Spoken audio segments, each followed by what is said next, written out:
अब महाराष्ट्र में ये क्या हो रहा है? वीडियो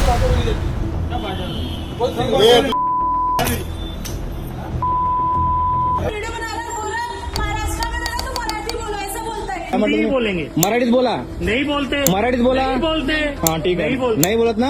हमें मराठी बोलना नहीं आता तो क्या हुआ, कान फट इतना बचना। और इससे पहले कर्नाटका में भी ये हुआ था। Why should I speak in Hindi? Okay, okay, okay. Why should I speak in Okay, Hindi? okay.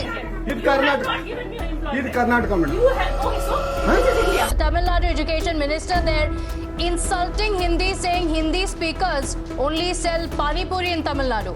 अब अगर इन सब स्टेट्स के बड़े बड़े लीडर्स या बड़े बड़े नेता को क्या ये लगता है कि वो लैंग्वेज वॉर्स को प्रमोट करे तो उनकी पार्टी जीत जाएगी, ऐसा? क्योंकि मुझे नहीं लगता। कर्नाटका हो या महाराष्ट्र हो या कोई भी स्टेट हो, भाई आपके स्टेट में सिर्फ एक ही लैंग्वेज के लोग रहते हैं क्या? देखिए, हम सब जानते हैं कि पुणे, बेंगलोर, मुंबई और कई सिटीज़ में बहुत सारे स्टेट्स के वर्किंग एम्प्लॉयज़, बिजनेसमैन और इवन कई मजदूर भी रहते हैं जो ये सब नॉर्दर्न या ईस्टर्न या वेस्टर्न स्टेट से वहाँ शिफ्ट हुए हैं। ये सब लोग किसी ऐसी कंपनीज या बैंक के अंडर ही वर्क कर रहे हैं जहाँ के ओनर या हायर पोस्ट का आदमी तो उसी स्टेट का है, और वो सब उस स्टेट में वर्क करके वहाँ की गवर्नमेंट को टैक्स भी पे कर रहे हैं। तो ऐसे सब स्टेट्स के लीडर्स को पहले तो ये सोचना चाहिए कि अगर वो इन लैंग्वेज वॉर्स को कंटिन्यू करते हैं तो सबसे पहले तो उनका आधा स्टेट ही खाली हो जाएगा भाई। वहाँ की जनता पे सबसे पहले असर होगा क्योंकि उस स्टेट के बहुत सारे काम अटक जाएंगे और डायरेक्टली उस स्टेट का एम्प्लॉयमेंट और इकोनॉमी भी ड्रॉप होगी। तो सबसे पहले वहाँ के लोगों के लिए लैंग्वेज वॉर्स को स्टॉप करना बहुत ही ज़रूरी है, बिकॉज हम इन दी एंड इंडियंस हैं जो इंडिया में रहते हैं। हमें इस इंडिया को नॉर्थ कोरिया जैसा नहीं बनाना है। सो मेरी इन सब पॉलिटिकल लीडर्स से ये बहुत ही स्ट्रांगली रिक्वेस्ट है कि लैंग्वेज के बेसिस पर ना लड़े। काम अच्छा होगा तो लोग सपोर्ट करेंगे ही ना, क्यों नहीं करेंगे सपोर्ट? इसलिए आज का मेरा टॉपिक और क्वेश्चन है कि why some languages are being treated as severe compulsions in their respective states, which in the end hampers the whole country if one can see the bigger picture here. अब India एक subcontinent जैसा देश है। North, south, east, west, India के हर कोने में अलग कल्चर, अलग लैंग्वेज, अलग खाना और अलग लाइफस्टाइल देखने को मिलता है। एंड फिर भी ये सब डाइवर्सिटीज एक डोरी में बंधे हुए हैं as a country in the world, और इसलिए यूनिटी इन डाइवर्सिटी का असली मतलब पूरे वर्ल्ड में सिर्फ इंडिया में देखने को मिलता है। Now we all know that India एक मल्टीलिंगुअल कंट्री है और इंडियन कॉन्स्टिट्यूशन ने 22 शेड्यूल्ड लैंग्वेजेस को रिकॉग्निशन दिया है अपने 8 शेड्यूल में, और हर स्टेट अपनी रीजनल लैंग्वेज को प्रमोट करता है, विच इज़ वेरी फेयर। करना चाहिए, अपनी लैंग्वेज को प्रमोट करना चाहिए, बट मुझे प्रॉब्लम नजर आ रही है इनके लैंग्वेज प्रमोट करने के तरीकों से, क्योंकि अब इंडिया में 22 शेड्यूल्ड लैंग्वेजेस है। इसका मतलब ये है कि कोई भी इंडियन को जो इंडिया में रह रहा है उसको कोई भी स्टेट की लैंग्वेज या कोई भी रीजन की लैंग्वेज बोलने में और सीखने में कोई पाबंदी नहीं है। ठीक है, वो कर सकता है अपनी इच्छा के हिसाब से, वो सीख सकता है और वो बोल भी सकता है। अब इंडिया में जो लैंग्वेज कंपल्शंस है वो मेनली 2 जगह में है। सबसे पहले स्कूल एजुकेशन और सेकंडली गवर्नमेंट जॉब्स या गवर्नमेंट एडमिनिस्ट्रेशन में। पर अब कई लोगों के द्वारा सिचुएशन कुछ ऐसी कर दी गई है कि सारे लैंग्वेज कंपल्शंस हर इंसान पर फोर्स किए जा रहे हैं। हाँ, उस स्टेट के लोकल्स पर नहीं, क्योंकि लोकल्स को तो ऑफकोर्स उनकी रीजनल लैंग्वेज आती ही होगी, मगर खास करके आउटसाइडर्स पर और ऐसे एम्प्लॉयज़ पर जो फूड डिलीवरी या मोबाइल शॉप या कोई भी B2C मॉडल यानी business to consumer direct model में वर्क कर रहे हो। अब ऐसा क्यों हो रहा है, इसके मेन पॉइंट्स और कंक्लूजन जो कि मेरा पर्सनल पर्सपेक्टिव है, उस पे आने से पहले ये जानना बहुत ज़रूरी है कि ये लैंग्वेज कंपल्शन सबसे पहले स्टार्ट कहाँ से हुआ। टेक्निकली बात करें तो इंडिया में सबसे पहला लैंग्वेज कंपल्शन इंग्लिश को लेकर था, जब इंडिया में ऑफकोर्स ब्रिटिश का रूल था, और तब लॉर्ड मैकॉले ने एक डॉक्यूमेंट बनाया, a minute on Indian education, जिसमें इंग्लिश लैंग्वेज को मेन मीडियम ऑफ इंस्ट्रक्शन बनाया गया और सारे रीजनल लैंग्वेजेस को इंटेंशनली इग्नोर किया गया। अब इनका ये English promoting document Indian government और खास करके इंडियन एजुकेशन के लिए काफ़ी ट्रांसफॉर्मेटिव था, और उस डॉक्यूमेंट ने इंडिया के मॉडर्नाइजेशन और ग्लोबल नॉलेज को अच्छे से हेल्प किया।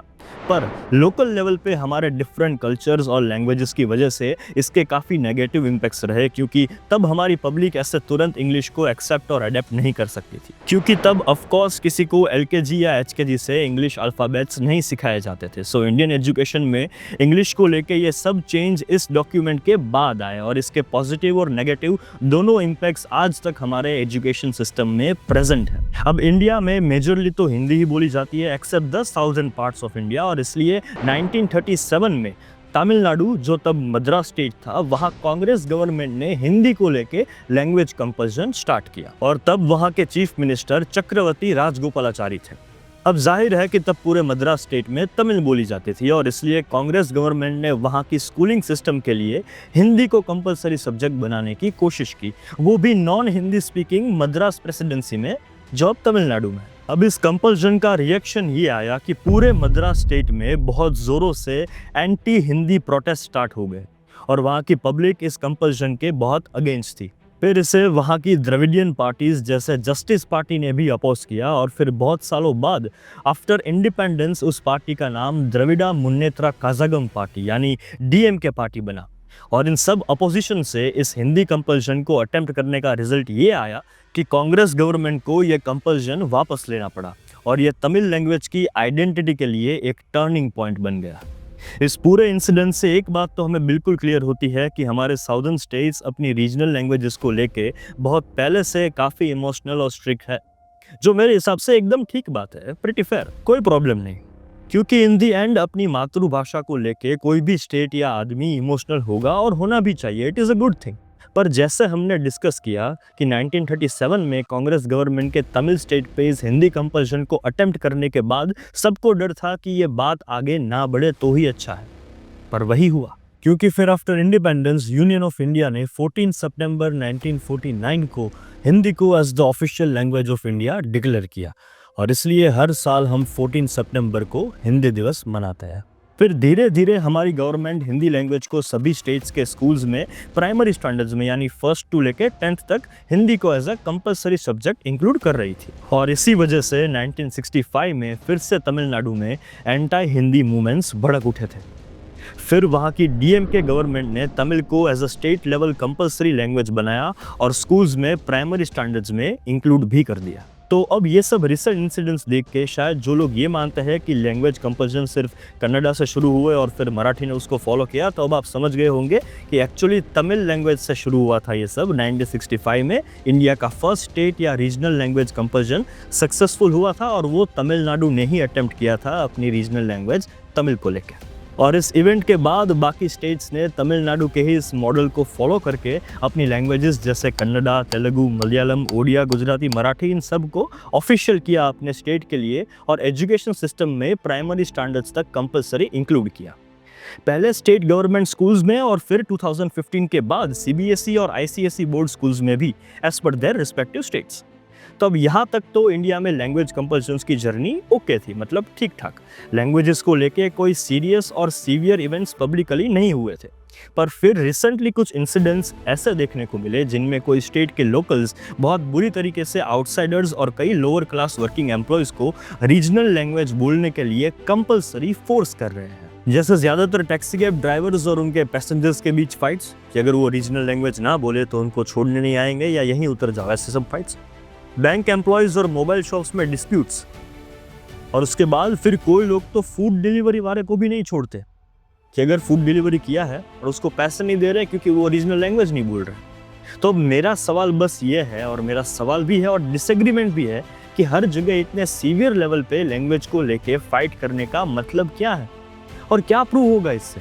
और यह मैं इसलिए कह रहा हूँ क्योंकि हम सब लोग जानते हैं कि कोई भी स्टेट अपनी रीजनल लैंग्वेज को लेकर इमोशनल होगा ही, फिर चाहे वो साउदर्न स्टेट्स हो या नॉर्दर्न स्टेट्स हो या ईस्ट या वेस्ट। लेकिन कुछ लोग एक सिंपल सी बात नहीं समझ रहे कि अगर फॉर एग्जांपल किसी इंसान का स्कूलिंग और ब्रॉटअप गुजरात में हुआ है तो उसने बचपन से गुजराती, हिंदी और इंग्लिश ही सीखे हैं जो उसके स्टेट में वहाँ की स्कूलिंग के हिसाब से सिखाए गए।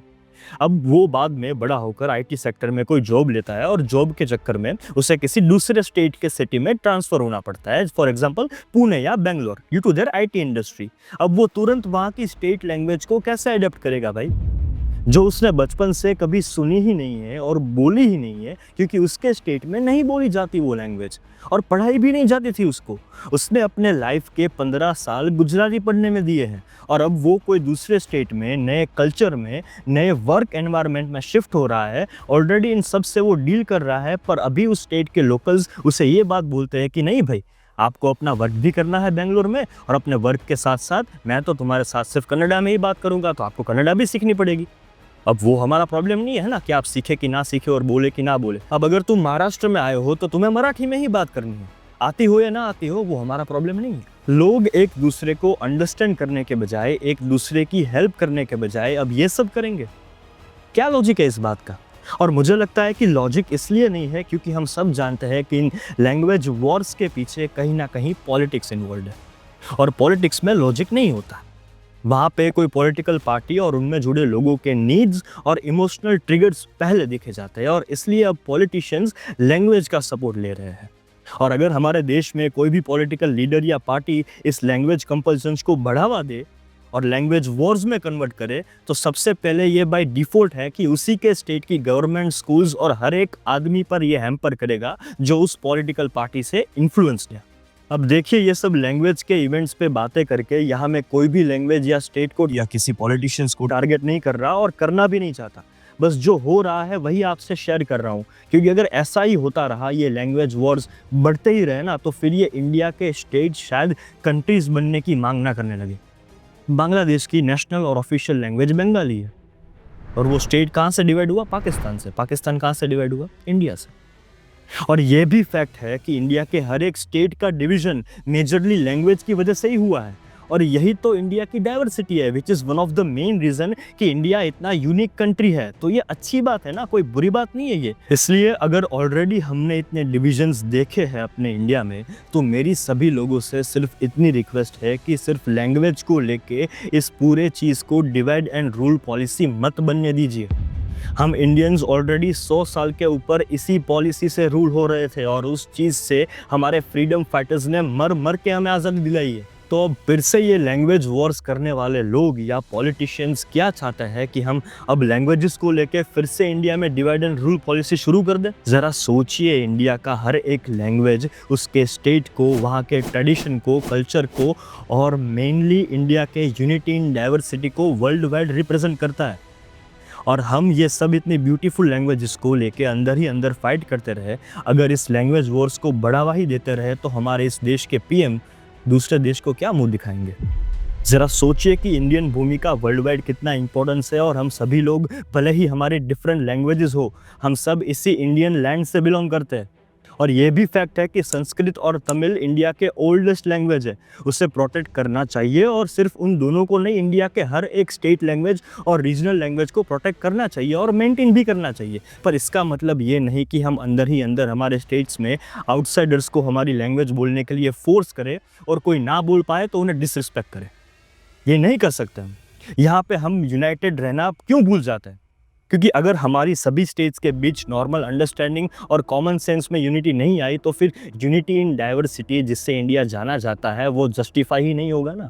मुझे एक और थॉट ये भी आ रहा है कि जो यूथ या बच्चे ऐसे स्कूल्स या कॉलेजेस में पढ़ रहे हैं जहाँ बहुत सारे स्टेट्स के स्टूडेंट्स पढ़ते हैं, तो वहाँ पे तो किसी का गुजराती फ्रेंड होगा, किसी का मराठी फ्रेंड होगा, किसी का कोई साउथ का फ्रेंड होगा, बंगाली या पंजाबी फ्रेंड होगा और सब साथ में हंसते खेलते होंगे और पढ़ते भी होंगे। तो ये सब लॉजिकलेस लैंग्वेज वॉर्स की वजह से इन स्टूडेंट्स पे कितना बुरा असर पड़ेगा, ज़रा सोचिए। ये सब कंटिन्यू करते रहे तो उनको वी आर इंडियंस सिखाने से पहले नहीं वी आर गुजरातीज, नहीं we are Kannadis, we are Tamilians, we are Marathis, ये सब सिखाएंगे क्या आप लोग? So in the end we should feel blessed that we are Indians. So बहुत ज़रूरी है कि हम इस मुद्दे को अंडरस्टैंड करें और यूनाइटेड रहें। लैंग्वेज या किसी भी बात को लेके कंपल्जन्स और फाइट्स करने के बजाय एक दूसरे की रिस्पेक्ट करें, फिर वो कोई भी स्टेट हो। In the end we are all Indians. इतना बुरा इम्पैक्ट होगा हमारे स्टूडेंट्स पे और यूथ पे, ये प्लीज़ एक बार सोचिए। और इसलिए जितना जल्दी हो सके every Indian needs to stop this language wars please. अगर आपने अभी तक हमारा प्रीवियस वीडियो नहीं देखा तो उसे एक बार ज़रूर चेक कीजिए, क्योंकि उस वीडियो में हमने इंडिया और पाकिस्तान को लेके सभी वॉर्स और कॉन्फ्लिक्ट्स पे पूरा डिटेल डिस्कशन किया है और जो मेजोरिटी लोगों के क्वेश्चंस होते हैं उसे भी हमने डिटेल में एड्रेस किया है। ये सब बातें जो हमने डिस्कस की ये पर्सनली मेरा पर्सपेक्टिव है और आप सबके रिव्यूज़, ओपिनियंस और पर्सपेक्टिव्स भी हमारे लिए बहुत ही इंपॉर्टेंट है, तो उन्हें कमेंट सेक्शन में ज़रूर मेंशन कीजिए। वीडियो पसंद आया हो तो लाइक कर दीजिए और ऐसा ही इंपॉर्टेंट और इंटरेस्टिंग क्वेश्चंस और टॉपिक्स के लिए हमारे साथ अपडेटेड रहिए। इसलिए सब्सक्राइब करना और नोटिफिकेशन बेल आइकन को प्रेस करना मत भूलिएगा। Thank you for watching.